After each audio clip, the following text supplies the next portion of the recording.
conditions. We want to do something useful with our data. I mean, it's nice to see all these regions are connected, but you need to do a contrast between, for instance, condition 1 and condition B, or an array of condition. So that's the statistical framework. And in EEGlab, our statistical framework is based on the general linear model. So I'll explain you in a few slides what we mean by that. And the GLM, basically, it's a statistical framework that's embed t-test, ANOVA, regression, etc. So it's a very encompassing. You can basically, with the GLM, you can do whatever you want. So that's why we use it. And so, for instance, if you have a simple regression, that's a linear model. So, for instance, here we have an image, and we vary the contrast of the image, and we measure reaction time. So that would be, and then we can plot a regression line. So that's our model. Right here, reaction time is equal to constant plus the slope plus an error. And you can put it in your preferred software. It's going to output some numbers. So that's a simple regression. If we put that in the framework of the GLM, you basically have a bunch of equation. Reaction time 1 equals the contrast times the slope, etc. And then you enter that into your GLM software, and it's going to find a solution that's identical to the regression. And basically, the way it determines if the result is significant or not is that it compares the complex model in which you have the slope to the models where you remove the slope. And if the fits is better, then you can conclude that this is significant. So that's just for regression. You have two continuous variables. Now what about ANOVA? Well, ANOVA, let's say we have 3 types of images: fishes, birds, reptile, and we want to see if there's a difference in reaction time between these 3 types of images. So that's basically an ANOVA. And to model that, we have reaction time equals a constant plus a constant term, which depends on the stimulus, plus the error. So for instance, if we have a bird, it's going to be reaction time is equal to constant plus, well, no fishes, bird, plus no reptile, plus error. If we had a reptile, for instance, this term would be 1 and this term would be 0. If we have another image of a bird, it's going to be the same one, except the error would be different. You do the fit with your GLM software. And again, what you do to know if the model is significant is that you compare your complex model, you compare the fit with the ones without the additional variables. And if this is significant, it tells you basically the ANOVA is significant. This, in terms of mathematics, this is strictly equivalent to using an ANOVA. Now let's say you want to do ANOVA plus regression at the same time, and then ANCOVA. Well, in the framework of the GLM, it's super simple. You just model your reaction time as a constant, plus the categorical variables, plus the continuous variable, plus the error.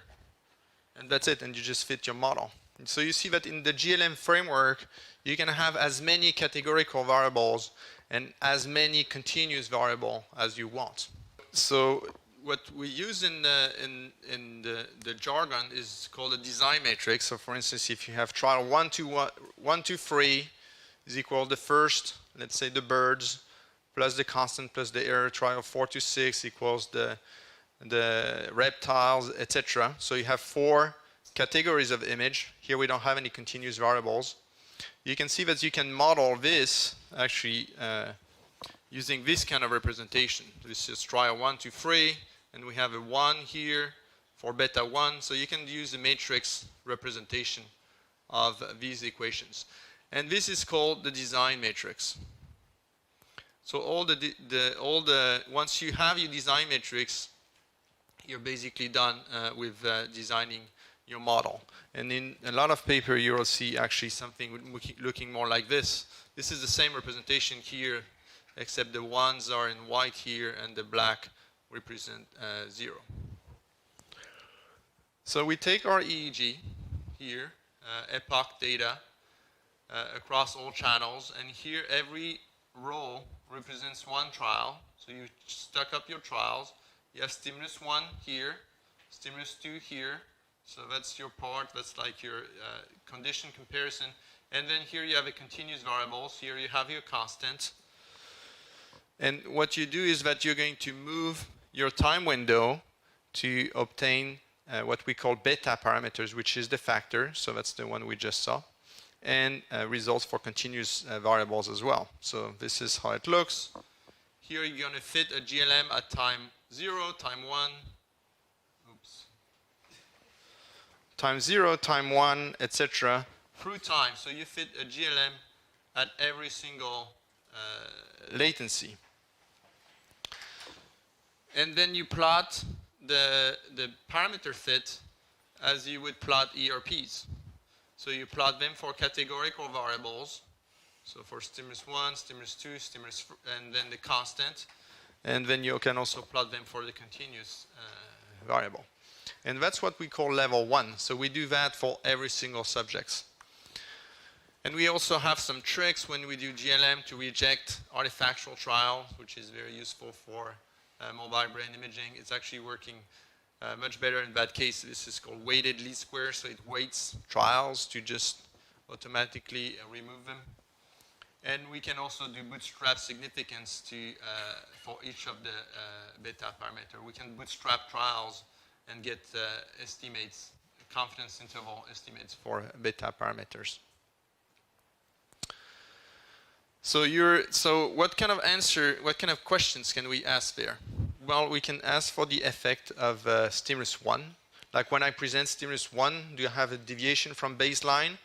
Well, then just look at the confidence interval for beta 1. Your first beta parameters, does it overlap with 0 or not? And then you can know if it's significant.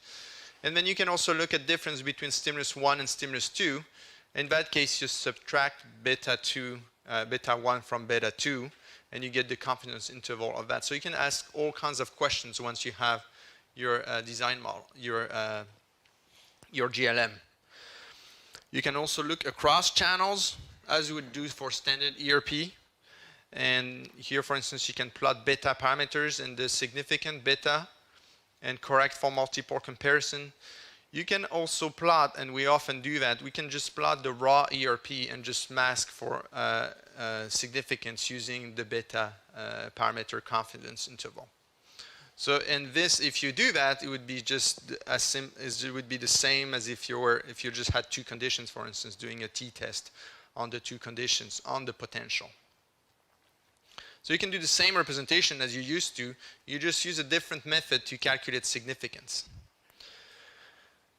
Now, what do you do when you have multiple subjects? So this is just one subject. Now I have subject 1, subject 2, subject 3, etc. I have all these channels for subject 1, subject 2. Well, we process them. We would, for instance, process ERP, which means we can do t-test. So we take all the beta 1 for subject 1, subject 2, subject 3. We can do a t-test as if you were doing the grand average ERP for electrode CZ, for instance. So we can do all the statistics we're doing on ERP, we can do on our beta parameter at the second level. And since the GLM is a general framework, what we actually do, we do a second level GLM. And one might ask, well, why don't we put all the subjects in the GLM? Well, it's much more computationally expensive. And so some papers have shown that it's actually equivalent to do it in 2 stages or to do it in 1 stage. So we just do it in 2 stages. And this is an example of an actual application. Here, I look at the RMS across all the channels. I had a visual stimuli here, and I found, well, this is the area of interest here, this is the area of interest here. And I just run the GLM on these 2 time windows. And I didn't find, I had different types of pictures. I didn't find an effect of the type of pictures, but I found a group effect across subjects. Some subjects were intuitive, others were not. That's not that important. The other interesting thing is that I had the big 5 personality traits for my subject, and I was able to find some differences. So this age is a continuous, these are all continuous variables. So you can see not only you can add a bunch of variables to your model. Here, personality traits. You could also add, as we saw, all the objects you might be looking at in your GLM. And assuming you have enough data, you should be able to find something relevant to the question you're looking at. Now, what about deep learning?